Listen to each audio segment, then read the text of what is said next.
Okay, picture this. For almost all the time humans like us have existed, like 99.9% of it, we were just another animal, not much standing out. Right. Pretty unremarkable in the grand scheme of things. Exactly. Then, boom. In what's really a blink of an eye, evolutionarily speaking, everything changes. We go from, basic stone tools to thinking about consciousness itself. It's an incredible trajectory. So today, we're diving into that epic story. We're focusing on those big three revolutions the source talks about: cognitive, agricultural, and scientific. They really sculpted our journey. Yeah, and this came up because a listener was asking about, the big forces that shape society, the twists and turns. And the material we've got is perfect for this. It covers, everything from early Homo sapiens right up to where we might be heading, super broad. It really is.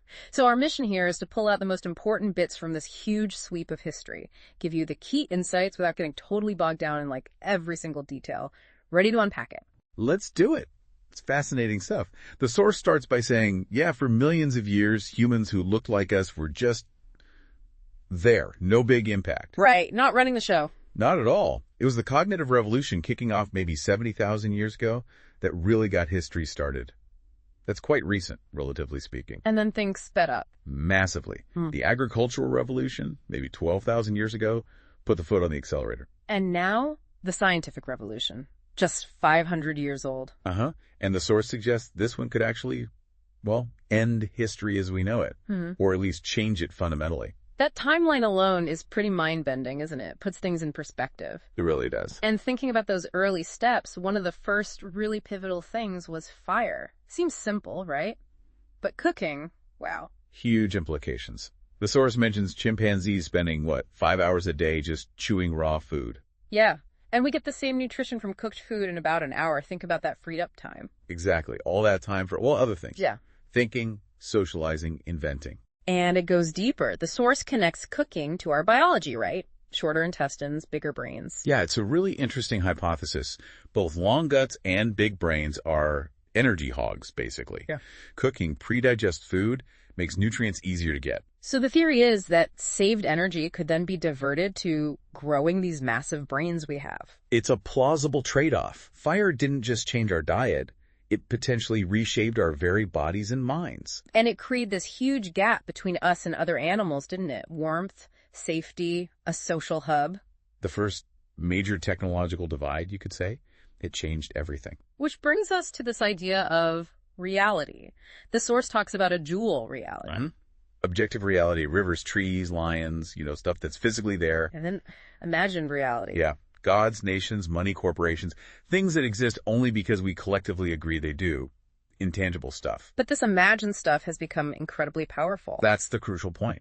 It's become so powerful it now dictates the fate of the objective reality, the actual planet and its ecosystems. And it all comes from language, from our ability to create shared myths. Precisely. It's not just describing what is, it's inventing what could be. Shared fictions, basically. And that's what allows strangers, thousands, millions of them, to cooperate. You can't build a city or run a global economy without everyone believing in, say, the value of money or the authority of laws. Exactly. Those are imagined orders. Yeah. Powerful ones. But figuring out what early foragers actually believed, that's tough. Very tough. We look at cave art, maybe see a journey to the spirit world, but the source cautions that's likely us projecting our own ideas back onto them. Yeah, we see what we expect to see. Right. Our preconceptions shape our interpretations. But we do get clues about their societies from archaeology. That Sumgur site in Russia, 30,000 years old. Oh yeah, that's amazing. The burial of that older man. Thousands of painstakingly carved mammoth ivory beads, a cap made of fox teeth. It screams hierarchy, doesn't it? Suggests he was important, not something you'd expect in a tiny egalitarian band. Probably not. And the double burial of the two children there is even more striking. Covered in beads too, right? Even more. 10,000 ivory beads between them. Hundreds of fox teeth. This points strongly towards ascribed status, meaning they were important because of who they were born as, not what they achieved. Born into privilege even back then. Seems like it. And think about the labor involved. The source estimates maybe 45 minutes to make one bead. Wow. So 10,000 beads. That's like 7,500 hours of work. Just for their burial adornments. An incredible investment of time and skill for that culture.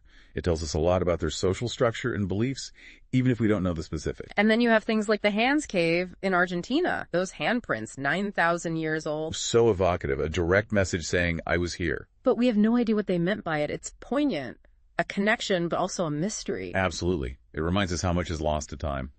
Connecting this to our impact. The source points to the extinction of Australia's megafauna as maybe the first big human mark on the planet. Yeah, when humans arrived there, possibly 45,000 years ago, give or take, a lot of large animals started disappearing. Marsupial lions, diprotodons, rhino-sized wombats, giant kangaroos. We might have hunted them out or changed the landscape with fire. Or a combination. Yeah. It's debated, but it seems our arrival coincided with their decline, a sobering first chapter in our planetary impact story. And that story continued in the Americas. Homo sapiens were the first humans there, right? Around 16,000 years ago. That's the current thinking, yeah.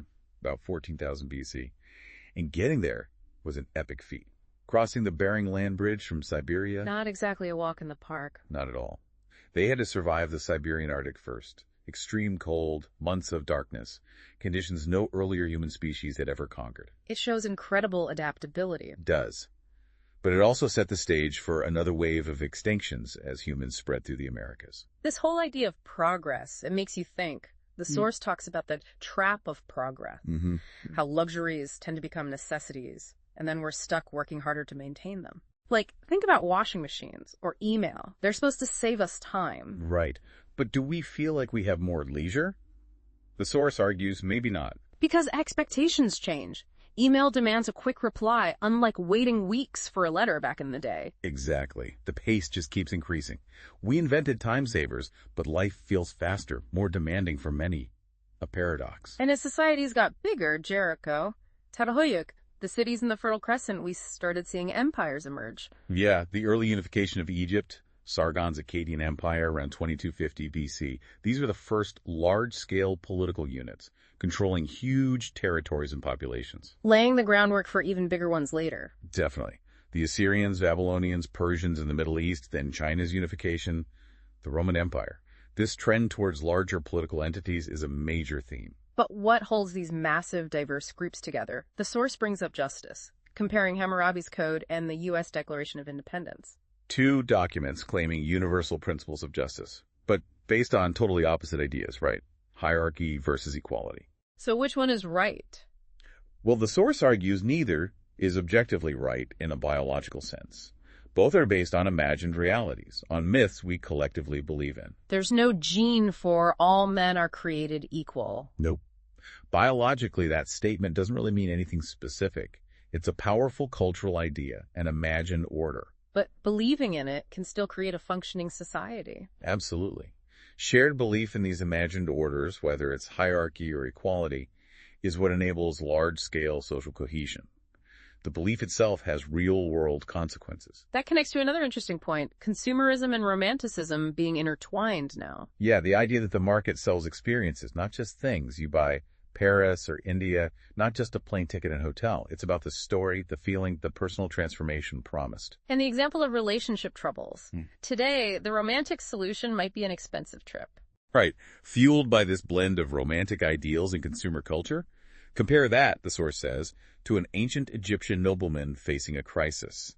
His solution might have been to build his wife a magnificent tomb. A very different approach. Shows how culturally specific these things are. Totally different values, different imagined orders at play. And how do we keep track of all these shared beliefs, these complex societal rules? Writing becomes crucial. Eventually, yes. Yeah. Though full scripts, like in Mesopotamia or China, came relatively late. And interestingly, the source notes that writing's first main job wasn't poetry or history. It was math, record keeping. Pretty much. Storing data, especially for taxes, administration. Partial scripts for numbers and commodities came first. Bureaucracy needed bookkeeping. It's funny to think our brains are actually way better at information retrieval than those early systems. Clay tablets, quipu knots. Oh, yeah. Imagine trying to find one specific land deed in an archive of thousands of clay tablets. Like in that example from Mari in 1776 BC. A nightmare compared to just remembering something. But writing evolved. Mathematical notation, eventually binary code. And the source makes a provocative point. Writing started as a servant of consciousness, a tool. But now, especially with computers, Maybe it's becoming the master, forcing us to think in its terms. Interesting. Now, despite all this cultural change, hierarchies seem incredibly persistent. They really do. The source argues basically all complex societies invent them. Caste, religion, race, wealth. The specific criteria change, but the structure remains. And they often start just by historical chance? Yeah, accidental circumstances get locked in, then justified by ideology and perpetuated by those who benefit. Not necessarily because they reflect any natural order. Which leads to that whole debate about natural versus unnatural. Right. From a purely biological standpoint, the source says if something is possible, it's natural. The universe doesn't have intentions or purposes. So the idea of unnatural comes from theology. Mostly, yeah. Christian theology specifically about God's intended purpose for things. Yeah. But evolution doesn't work like that. It just tinkers. Like mouths evolving for eating, but then used for speaking, kissing. Or pulling grenade pins, like Rambo. Or insect wings maybe evolving from heat regulators. Yeah. Evolution repurposes things constantly. It has no goal. So arguing about the natural role of women or homosexuality being unnatural, biologically, that doesn't hold water. According to the source, no. Those are social constructs, not biological imperatives. Which ties into the difference between sex and gender. Sex being the biological male-female bit? Based on chromosomes anatomy, yeah. While gender man and woman is the package of cultural meanings, roles, expectations we attach to those biological categories. And those gender roles vary hugely across cultures. Massively. They're defined by myths, not biology. And stereotypes about inherent male-female traits often don't match reality. Oh. Like, if women are supposedly more empathetic, why haven't they historically dominated diplomacy? It's more complex. People try to explain patriarchy biologically, though, men being stronger or having different reproductive strategies. Sure, those theories exist. Brute force, male competition versus female nurturing needs. But they have weaknesses. Like what? Well, look at elephants or bonobos. Matriarchal societies where females cooperate and dominate, even though mares might be bigger or stronger individually. Social dynamics can trump biology. It shows how complex culture is. It's never static, always changing. Always in flux, responding to the environment, other cultures, and its own internal contradictions. Contradictions? Like what? Like medieval knights trying to be both pious Christians and warriors obsessed with honor.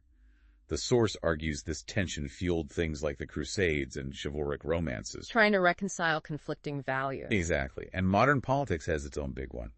The tension between equality for all and individual freedom. These contradictions drive change. So, with all this change and complexity, is there any overall direction to history? The source argues yes, towards unity. Slowly, over millennia, small, isolated cultures tend to merge into larger, more complex ones. So fewer cultures, but bigger ones. Yeah, megacultures. There are setbacks. Empires collapse. But the long-term trend seems to be towards greater interconnection and consolidation. Driven by what? 3 main things, according to the source. Money, empires, and universal religions. How do they unify? Well, merchants start to see the whole world as one potential market. Conquerors see it as one potential empire. And prophets of universal religions see one truth for all humanity. They all push beyond the local us versus them. Let's take money first. How does that unify? It's basically a system of universal trust and convertibility. It lets strangers cooperate economically on a vast scale. You can't run a complex economy on barter alone. The old problem of the apple grower needing shoes, but the shoemaker not wanting apples. Exactly. Money solves that double coincidence of wants. And good money needs certain qualities: portable, durable, divisible, hard to fake. And it's evolved from stuff with actual value, like barley. Right, intrinsic value. To representative money coins. Paper where the value is based purely on trust in the system, the issuing authority. Trust is key. Totally. Financial systems are deeply tied to political and social trust. But money's power is immense. It can break down barriers of community, religion, state. Well, potentially create a cold, impersonal marketplace. That's the risk. There's always a tension between using money for cooperation and trying to protect certain things, sacred values, human relationships from being purely transactional. Sometimes non-economic forces, warriors, fanatics, push back against the merchants. And empires. They unify through conquest, but also spread stuff. Yeah, often brutal beginnings, but they spread ideas, technologies, laws, languages, culture over vast areas. And the source makes a stark point. Conquered people rarely regain independence. They usually just get absorbed over time. like all the peoples swallowed by the Roman Empire. The Numantians, the Gauls, mostly vanished as distinct cultures. The Middle East is just waves of empires absorbing previous populations. There are exceptions, of course, but absorption is common. So this long history of empires is a global empire next. The source suggests it's a real possibility, maybe even emerging now. Nationalism, while still strong, might be slowly weakening as global challenges demand global cooperation, and more people identify with humanity as a whole. Climate change, pandemics, nuclear threats, hard for one nation to solve alone. Exactly. These might necessitate some form of global governance eventually. And the third unifier, religion. Right. Religion provides a superhuman legitimacy for social orders, making them seem more stable and universally valid than rules made just by people. What counts as religion here? A system of human norms and values based on belief in a superhuman order. Key for unification is that it's universal, applies everywhere, and missionary, aims to convert everyone. Like Islam or Buddhism, spreading far beyond their origins, unlike older local tribal beliefs. Precisely. Those universal missionary faiths were incredibly effective at creating large zones of shared belief and practice. Also a huge source of conflict, right? The paradox. Belief in one universal truth often leads to conflict with those who believe in a slightly different universal truth, or interpret the same truth differently. Catholics versus Protestants fighting over the nature of God's love. Yeah, horrific violence like the St. Bartholomew's Day massacre stemmed from disagreements within the same broad religious framework. Unity and division hand in hand. Buddhism is highlighted as a bit different, though. It is universal and missionary, but focused on ending suffering by understanding reality and eliminating craving, achieving nirvana. It's less about worshiping gods. So the focus is internal transformation. Largely, yes. Gods might exist in the Buddhist worldview, but they're also subject to suffering and don't control the path to liberation. That's down to the individual understanding and practicing the Dharma, the teaching. These are modern times. Are there new religions? The source argues yes. Secular ideologies like liberalism, communism, capitalism, nationalism, they function like religions. They offer value systems, guiding myths, promises of salvation, even scriptures and martyrs. And people mix and match them. Often, yeah. Someone might be a nationalist, a capitalist, and a liberal humanist, balancing the different creeds. But these secular faiths have dangers too, like social Darwinism. Definitely. Eugenics, racial science. The source mentions a chilling example from a Nazi-era biology textbook, justifying prejudice based on flawed, supposedly scientific arguments. Ideologies could be dangerous, religious, or secular. So, with all this history, can we actually predict where we're going? The source is pretty clear. No. History isn't deterministic. Knowing history can even change the future because we react to that knowledge. Like the example of Mubarak maybe falling because people knew revolutions could succeed. Exactly. Knowledge changes behavior, so the value of history isn't prediction. It's what? Understanding. Perspective. Widening our horizons. Seeing that the way things are now isn't the only way they could be. Understanding the forces that shaped us, the contingencies, the possibilities. Realizing we have choices. But history doesn't seem to have a built-in direction toward making us happier. No. Like evolution, it's blind. Successful cultures, ones that spread and dominate, aren't necessarily the ones that are best for individual human well-being. The agricultural revolution made societies bigger, but maybe life harder for the average farmer. Quite possibly. And individual influence on the grand sweep of history is often pretty limited.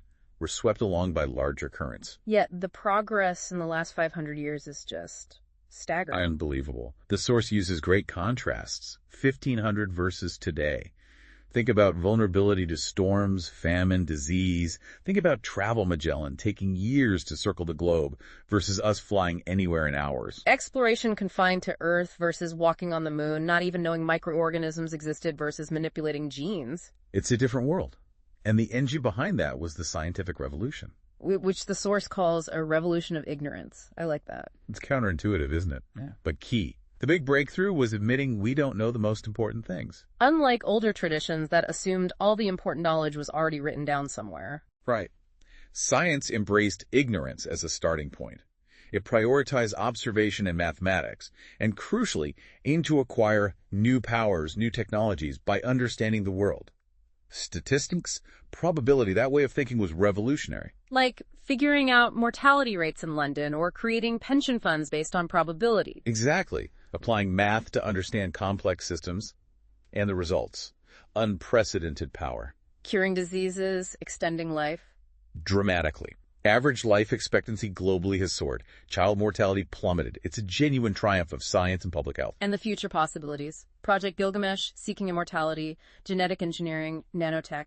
It's mind-boggling. The source even floats the idea of immortality ending death from old age or disease becoming possible for some, maybe even by 2050. Wow. Okay, but this scientific drive was also tangled up with European conquest, wasn't it? Absolutely. The source links Europe's unique drive to explore and conquer with this new scientific curiosity, plus a hunger for wealth and resources, a potent combination. Columbus finding America, but not even realizing it was a new continent. Shows how hard it is to break from existing worldviews. He tried to fit it into what he already knew. And the conquest of Mexico. Ruthless efficiency, but also helped by local politics and disease. Yes, the Spaniards exploited existing rivalries, and diseases like smallpox did far more damage than swords. Imperialism even funded science, like linguistics, to help govern conquered peoples. All justified by the white man's burden idea. A self-serving ideology framing exploitation as benevolence. Alongside science, capitalism was a huge driver. Definitely. The core idea. Reinvesting profits to increase production. But the real game changer was credit. Believing in the future enough to invest borrowed money now. Exactly. Trust in the future enabling massive investment and growth. The Dutch East India Company, VOC, is a prime example. A private company acting almost like a state, making war, colonizing. Yeah, incredibly powerful, driven by profit, shows the immense potential and potential dangers of capitalism unleashed. Then came the Industrial Revolution, steam power. Converting heat into movement. Initially, super inefficient, but useful in coal mines where fuel was free. Then it got better and powered trains, factories, changed everything. Followed by the Chemical Revolution. New materials. Plastics, synthetic dyes, fertilizers, explosives. Chemistry transformed industry and agriculture. Fritz Haber pulling nitrogen from the air to make ammonia. Crucial for fertilizers, feeding billions, but also for explosives in WWI. A classic example of science's double-edged sword. And the Biological Revolution. Understanding life itself. Deeper insights into our bodies, minds. Harlow's monkey experiments were controversial, but showed something profound. That comfort and connection are basic needs, not just food. Yeah, attachment is fundamental, not just about calories. But all this power, all this progress, it's had a massive ecological cost. Huge. Deforestation, pollution, mass extinctions, we've altered the planet fundamentally. And the source warns that climate change and ecological collapse could endanger us too. Though nature is resilient, maybe rats and cockroaches will inherit the earth. Who knows? But our current path is unsustainable. The source also points to another cost, the decline of family and community. Yeah, the argument is that the state and the market have increasingly taken over functions once handled by families and local communities. Childcare, elder care, education, dispute resolution. We buy services or rely on the state rather than close-knit groups? Increasingly, yes. This can lead to more individual freedom, but also potentially more alienation, and give the state and market huge power over our lives. A big trade-off. And even nations, which seem so solid, are described as imagined communities. Relatively recent inventions, often with arbitrary borders drawn by history or colonial powers. A lot of effort goes into making people feel national solidarity. Yet despite all the conflict, especially in the 20th century, the source claims we live in the most peaceful era ever. Statistically, since 1945, yes. Fewer deaths from war proportionally. International wars are rarer. No recognized country has been conquered and erased recently. It's surprising, but the data suggests it. Even with all the turmoil we see. The risk is always there. But large-scale state-on-state war has become less common. Okay, so more power, maybe more peace, but are we happier? Ah, the million-dollar question. And historians, the source notes, have mostly ducked it. Why? Too hard to measure. Partly. And maybe because the answers might be uncomfortable. Common ideas that progress or specific political systems automatically bring happiness might be wrong. Like, did the agricultural revolution make people happier? Probably not. Exactly. More capabilities don't automatically equal more well-being. But now scientists are trying to measure happiness, subjective well-being. Yeah, using questionnaires, correlating self-reported happiness with wealth, health, freedom, etc. Some links are there, but it's complex. And biology offers another perspective, brain chemistry. Right. Biologists suggest our baseline happiness levels might be largely set by our internal biochemistry, serotonin, dopamine, oxytocin. External events cause spikes or dips, but we tend to return to our set point. The hedonic treadmill. We adapt. Winning the lottery or suffering an accident might have less long-term impact on happiness than we expect, which really challenges the idea that achieving external goals is the key to lasting happiness. So where does that leave us looking to the future? The source ends by looking at the potential for biotechnology and AI to fundamentally change Homo sapiens itself. Not just our society, but our biology. Creating post-humans, designer babies, immortality. Possibly. And a huge risk highlighted is creating unprecedented biological inequality. A future where the rich can literally buy better bodies, brains, lifespans, creating the most unequal society ever. That's a chilling thought to end on. It is. It forces us to ask what kind of future we actually want to build with all this incredible power we're developing. Okay, so let's try to wrap up this massive journey. For you listening, a couple of things really jump out, I think. First, just how powerful our shared imagination is. Definitely. Our ability to believe in things like money, laws, gods.